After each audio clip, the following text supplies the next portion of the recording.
Anao io ah! Zava pro, manolotra ao anao.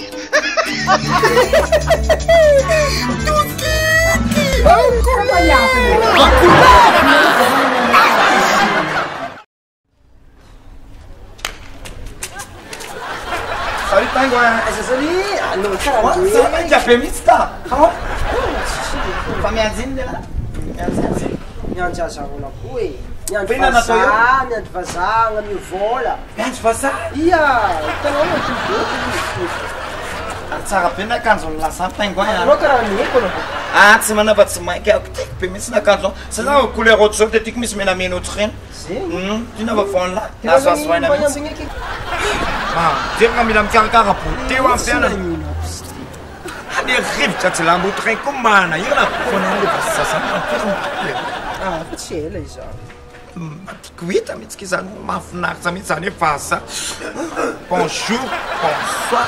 Fatinao. Fatinao zao. Ah, niambokambonanao iny tato. Désolé noi ty vazanay dia. Ah, fanafatranao désolé. Ifanao zany. Sao ve ho vazaha e? Ay be ka gasy be ka nemesa pingouin eto.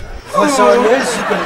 Sakafo io dia vagasy, raha vazaha io dia paty. Satria fa paty be mihitsy azo ero ka ariary be tsy mangotsaka. Fantany azy fotsiny ny olona tokony ame ketsika.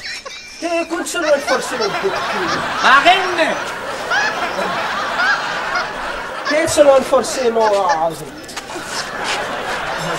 Fagnahy zany? Non, azafady vazaha fa tsy arany zegny le terme vazaha hoe anao patron zegny anao vazaha izy anao. Ay, ivérifie ah, ia. Ke fa nentinao vola vazaha? Ia, efa check. Vita! En couleur